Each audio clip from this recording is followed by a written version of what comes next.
UAP या असली America के पास यूएपी तकनीकें मौजूद हैं और हम इस ब्रह्मांड में अकेले नहीं हैं। जैविक सामग्री बरामद की गई है और हमारे पास उनके शरीर हैं। हाँ, हमारे पास हैं।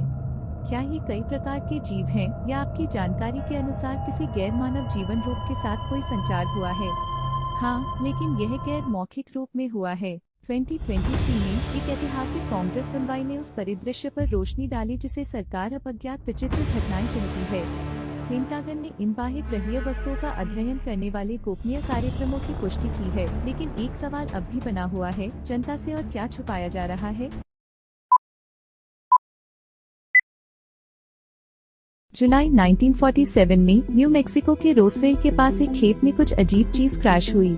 खेत के मालिक ने जो मलबा पाया उसमें अजीबोगरीब सामग्री थी जो सामान्य नहीं लग रही थी, जैसे हल्की लेकिन मजबूत धातुएं जिन्हें जलाया या तोड़ा नहीं जा सकता था। स्थानीय अमेरिकी सैन्य अड्डे ने घोषणा की कि उन्होंने एक उड़न तश्तरी बरामद की है। यह बात मीडिया और जनता का ध्यान खींचने लगी। कुछ ही समय बाद सेना ने अपना बयान वापस ले लिया। उन्होंने कहा कि यह उड़न तश्तरी नहीं थी, बल्कि सिर्फ एक मौसम का गुब्बारा था जो क्रैश हो गया था। उन्होंने मलबा दिखाया जो फॉइल और लकड़ी की छड़ियों जैसा था और कहा कि यही असली अवशेष हैं। 8 जुलाई 1947 को FBI के डलास फील्ड ऑफिस ने एक टेलीटाइप भेजा जिसमें एक उड़न तश्तरी का जिक्र किया गया था। यह तश्तरी न्यू मैक्सिको के रोसवेल के पास मिली थी और इसे एक ऊंचाई वाले मौसम के गुब्बारे जैसा बताया गया था। यह एक पृष्ठ UFO पर बड़े दस्तावेज के हिस्से के रूप में सामने आया है, जो ऐसा प्रतीत होता है कि इस घटना को छुपाने का प्रयास किया गया था। एरिया 51 और अन्य UFO घटनाएं। एरिया 51 नवाडा में स्थित एक अत्यधिक गोपनीय अमेरिकी वायुसेना का बेस है, जिसे लंबे समय से एलियन तकनीक और रोसवेल जैसी घटनाओं में UFO के अवशेष रखने का केंद्र माना जाता है। कई व्हिस्लर ब्लोअर्स ने दावा किया है कि वहां सरकार एलियन अंतरिक्ष यानों को रिवर्स इंजीनियर कर रही थी। अजीब रोशनी और उन्नत विमानों के देखे जाने की घटनाओं ने इसे और रहस्यमय बना दिया। अमेरिकी सरकार ने स्वीकार किया है कि एरिया 51 मौजूद है, लेकिन उनका कहना है कि इसका उपयोग प्रायोगिक विमानों जैसे U-2 स्पाई प्लेन के परीक्षण के लिए किया जाता है। इस गोपनीयता को राष्ट्रीय सुरक्षा के लिए आवश्यक बताया गया है। अन्य घटनाएं। पिछली कुछ दशकों में ऐसी कई घटनाएं हुई, जैसे प्रोजेक्ट ब्लू बुक। यह अमेरिकी वायुसेना का एक कार्यक्रम था जो 1952 से 1969 के बीच UFO देखने की घटनाओं का अध्ययन करने के लिए शुरू किया गया था। वायुसेना ने अंततः कहा कि एलियन जीवन के कोई सबूत नहीं मिले, लेकिन गोपनीय दस्तावेजों से पता चलता है कि कुछ मामले आज भी अनसुलझे हैं। आलोचकों का कहना है कि इस प्रोजेक्ट का उद्देश्य UFO की घटनाओं को ईमानदारी से जांचने के बजाय उन्हें गलत साबित करना था। इसमें पायलटों और सैन्य कर्मियों द्वारा दिए गए सबूत भी शामिल थे। रेंडलशम फॉरेस्ट घटना 1980 में इंग्लैंड के एक बेस पर तैनात अमेरिकी सैन्य कर्मियों ने पास के जंगल में अजीब रोशनी और एक UFO के उतरने की सूचना दी। हालांकि इन रोशनी को पास के लाइट हाउस या प्राकृतिक घटनाओं के रूप में खारिज कर दिया गया। गवाहों ने दावा किया कि उस यान ने जलने के निशान और विकिरण के प्रमाण छोड़े थे। आरोप है कि सैन्य अधिकारियों ने गवाहों को चुप करा दिया और इस घटना को कम महत्व का बताया। Phoenix lights. 1997 में अमेरिका के एरिज़ोना में हजारों लोगों ने रात के आसमान में एक विशाल आकार की रोशनी देखी जो एक बड़े और शांत यान जैसी लग रही थी।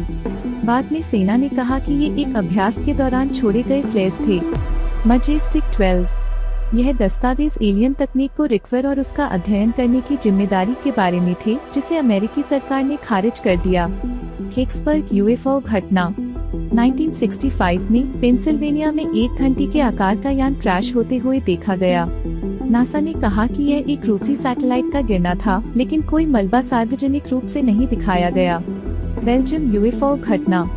1989 से 1990 के बीच बेल्जियम में कई बार त्रिकोणीय आकार के UFO देखे गए, जिनमें चमकती रोशनी थी।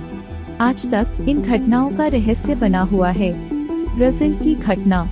1977 में ब्राजील की वायुसेना ने अमेज़न के गानवो में UFO के हमलों की रिपोर्ट की जांच की, लेकिन इस घटना के लिए कोई स्पष्ट जवाब नहीं दिया गया। शेख हाबर घटना। कनाडा के नोवा स्कोटिया के पास शेख हाबर में एक UFO के समुद्र में गिरने की रिपोर्ट की गई। अधिकारियों ने इसे विमान दुर्घटना बताया, लेकिन कोई मलबा नहीं मिला। पेंटागन का गुप्त कार्यक्रम। 2017 में खुलासा हुआ कि पेंटागन ने गुप्त रूप से एक कार्यक्रम चलाया जिसे advanced aerospace threat identification program कहा गया, जो यूएफओ की जांच करता था। पेंटागन ने बाद में कई रिपोर्ट जारी की और स्वीकार किया कि यूएफओ, जिन्हें अब अनआइडेंटिफाइड एरियल फिनोमेना यूएपी कहा जाता है, असली हैं, लेकिन ये नहीं बताया कि वे एलियन हैं या नहीं। मई 2022 में 50 सालों में पहली बार अमेरिकी कांग्रेस ने ओआप पर एक सार्वजनिक सुनवाई की। रक्षा अधिकारियों ने चल रही जांच और अनआइडेंटिफाइड एयरबोर्न ऑब्जेक्ट्स की मौजूदगी के बारे में गवाही दी। by alien or non-human technology and or beings that has caused harm to humans. I can't get into the specifics in an open environment, but at least the activity that I personally witnessed, and I have to be very careful here, you don't, they tell you never to acknowledge tradecraft, right? So what I personally witnessed, myself and my wife, was very disturbing. Spacecraft. You said that the government has alien bodies or alien species. Have you seen the spacecraft? I have to be careful to describe what I've seen firsthand and not in this environment. पूर्व खुफिया अधिकारी David rush की गवाही ने कई सवाल खड़े किए। रश ने कहा कि कुछ खास जानकारी केवल बंद दरवाजों के पीछे साझा की जा सकती है, जिससे शक बढ़ गया। जब उनसे पूछा गया कि क्या उन्होंने एलियन यान या शरीर देखे हैं, तो उन्होंने सीधे जवाब देने से बचते हुए कहा कि वे इसका जवाब बंद कमरे में दे सकते हैं। उन्होंने यह भी स्वीकार किया कि उन्होंने खुद प्रमुख सबूत प्रत्यक्ष रूप से नहीं देखे। ये घटनाएं रहस्यमय मामलों, संभावित स्पष्टीकरणों और अनुत्तरित सवालों का मिश्रण है। इससे यह सवाल उठता है कि क्या सरकारें यूएफओ और एलियन जीवन के बारे में सच्चाई छुपा रही हैं। रश ने वैज्ञानिक अवधारणाओं जैसे होलोग्राफिक सिद्धांत और उच्च आयामी स्थानों का जिक्र किया, जो यूएपी अनआइडेंटिफाइड एरियल फिनोमेना को समझने के लिए सैद्धांतिक ढांचे के रूप में काम कर सकते हैं। हालांकि ये विचार केवल सैद्धांतिक हैं और किसी ठोस सबूत या अवलोकन से जुड़े नहीं हैं। जब उनसे पूछा गया कि क्या यूएपी गतिविधियां आक्रामक या शत्रुतापूर्ण रही हैं, तो उनका जवाब स्पष्ट था। उन्होंने कहा कि उनके कई सहकर्मी शारीरिक रूप से घायल हुए हैं, लेकिन उन्होंने कोई ठोस विवरण नहीं दिया। रश ने यह भी बताया कि उन्नत एलियन तकनीक के क्रैश होने का कारण मानव तकनीकी असफलताओं से तुलना कर समझाया जा सकता है, जैसे हवाई जहाज या कार क्रैश। उन्होंने कहा कि मिशन फेलियर की संभावना हमेशा बनी रहती है। हालांकि उनकी गवाही यूएपी चर्चा में दिलचस्पी बढ़ाती है। इसकी अस्पष्टता और अनुमान आधारित प्रकृति से एलियन गतिविधियों के पक्के सबूत के रूप में स्वीकार करना कठिन बनाती है। उनके बयान, चाहे एलियन में विश्वास रखने वालों के लिए आकर्षक हों, लेकिन गोपनीयता, सैद्धांतिक विचारों और ठोस विवरण की कमी के कारण अन्य लोगों के लिए संदेह पैदा करते हैं। एक साल बाद नवंबर 2024 में पूर्व पेंटागन अधिकारी लुइस एलिजोंडो ने अमेरिकी House Committee on Oversight and Accountability के सामने गवाही दी। वे पहले advanced aerospace threat identification program का नेतृत्व कर चुके थे, इसलिए उनकी उपस्थिति को काफी महत्व दिया गया।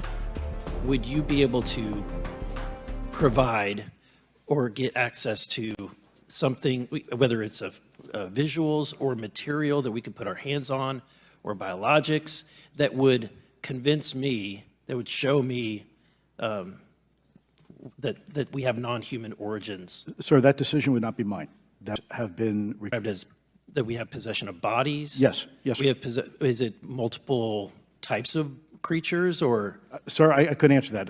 I can tell you anecdotally that it was over controlled U.S. airspace, and they're not really doing a good job hiding themselves. They're making it pretty obvious they have the ability to even interfere with our nuclear equities.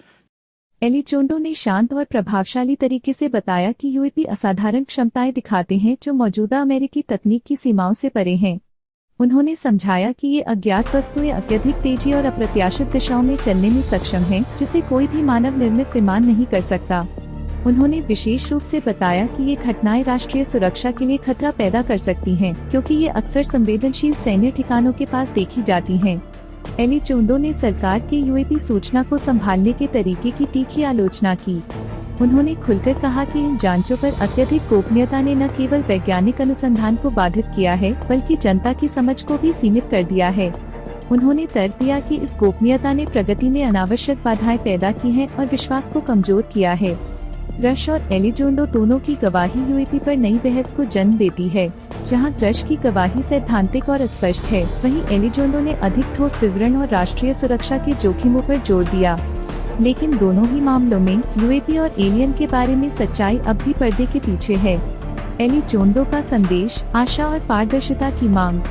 चुनौतियों के बावजूद एलिजोंडो का संदेश आशा से भरा था। उन्होंने जोरदार तरीके से पारदर्शिता और सहयोग की अपील की, सरकार से आग्रह किया कि वह अपनी खोजों को जनता के साथ साझा करे।